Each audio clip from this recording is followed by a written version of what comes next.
بسم اللہ والحمد للہ والصلاة والسلام علی رسول اللہ صلی اللہ علیہ وسلم قال اللہ سبحانہ وتعالی والفجر وليال عشر والشفع والوتر صدق اللہ العظیم۔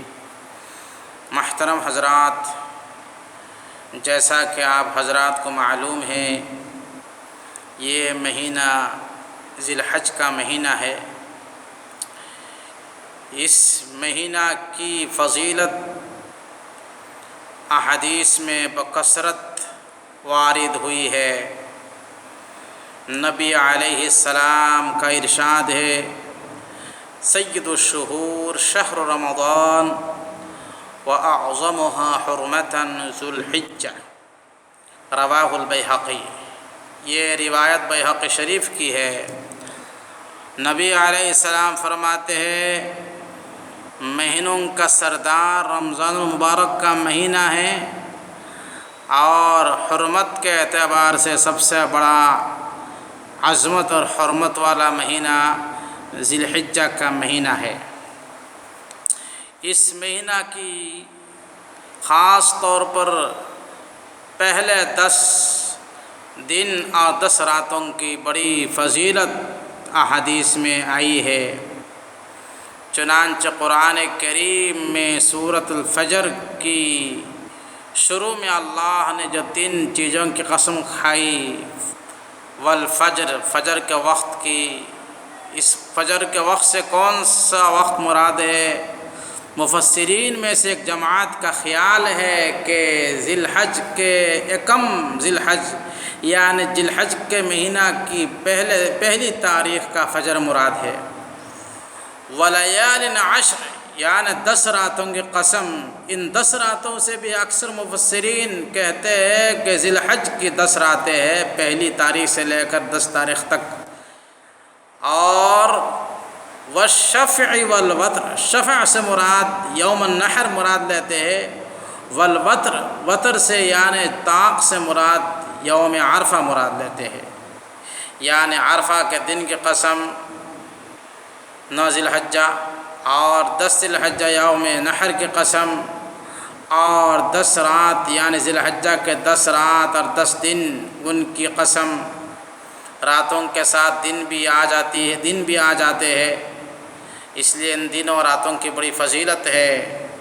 چنانچہ نبی علیہ السلام فرماتے ہیں، ما من ایام اعظم عند اللہ ولا احب الیہ من العمل فیہن من هذه الایام العشر فاکثروا فیہن من التہلیل والتکبیر والتحمید، رواہ احمد۔ مسند احمد بن حنبل کی روایت ہے، نبی علیہ السلام کا ارشاد ہے کہ اللہ کی عبادت کے لیے سب سے زیادہ عظمت والا اور سب سے زیادہ محبوب اور پسندیدہ ایام اور دن یہ 10 ذی الحجہ کی 10 دن اور 10 رات ہے۔ فَأَكْثِرُوا فِيهِنَّ مِنَ التَّهْلِيلِ وَالتَّكْبِيرِ وَالتَّحْمِيدِ، لہذا تم ان دنوں میں اور ان راتوں میں زیادہ سے زیادہ لا الہ الا اللہ، اللہ اکبر وللہ الحمد، ان تسبیحوں کو پڑھا کرو۔ چنانچہ نبی علیہ السلام کے 2 صحابی حضرت سیدنا ابو ہریرہ اور سیدنا حضرت ابن عمر رضی اللہ عنہما بازاروں میں، گلیوں میں چلتے تھے اور زور زور سے لا الہ الا اللہ، اللہ اکبر وللہ الحمد یہ تسبیحات پڑھا کرتے تھے۔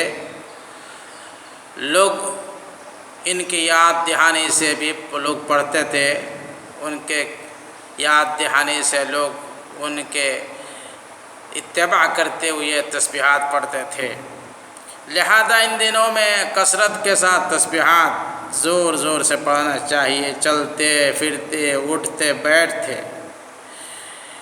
حضرت ابو ہریرہ رضی اللہ عنہ روایت کرتے ہیں، نبی علیہ السلام ارشاد فرماتے ہیں، ما من ایام احب الی اللہ ان یتعبد له فیہا من 10 ذی الحجہ يعدل صيام كل يوم منها بصيام سنة وقيام كل ليلة منها بقيام ليلة القدر رواه الترمذی۔ کہ اللہ کی عبادت کے لیے سب سے بہترین دن ذی الحجہ کے پہلے 10 دن ہیں، یکم ذی الحجہ سے 10 ذی الحجہ تک۔ ان دنوں میں سے ہر ایک دن کا روزہ 1 سال کے روزہ کے برابر ثواب رکھتا ہے، اور ایک رات کی عبادت شب قدر کی عبادت کے برابر ثواب رکھتی ہے۔ سبحان اللہ، کتنی بڑی بات ہے۔ اسی طرح سے حضرت ابن عباس رضی اللہ عنہ روایت فرماتے ہیں، ما من ایام العمل الصالح احب الى اللہ من هذه الايام اي 10 ذی الحجہ۔ قالوا ولا الجهاد في سبيل الله يا رسول الله؟ قال ولا الجهاد في سبيل الله إلا رجل خرج بنفسه وماله فلم يرجع من ذلك بشيء رواه ابو داود۔ حضرت ابن عباس رضی اللہ عنہما روایت فرماتے ہیں کہ 10 ذی الحجہ میں کیے جانے والے اعمال اللہ کے نزدیک سب سے زیادہ پسندیدہ ہے۔ حضرات صحابہ نے عرض کیا، یا رسول اللہ، دیگر ایام میں اللہ کے راستے کے جہاد سے بھی افضل عبادت ہے ان ایام کی عبادت؟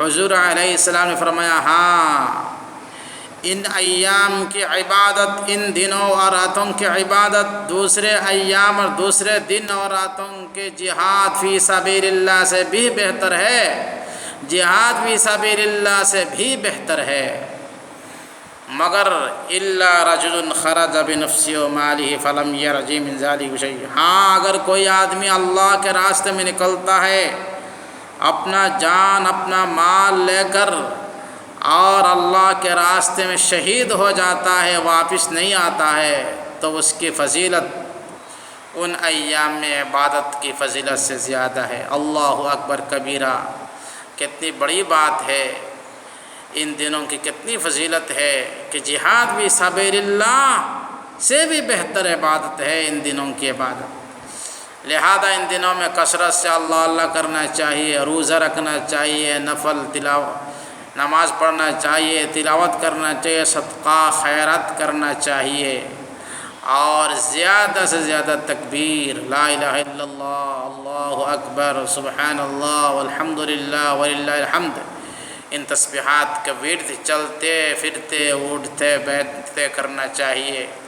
اللہ پاک رب العالمین عمل کی توفیق عطا فرمائے۔ وآخر دعوانا الحمد للہ رب العالمین۔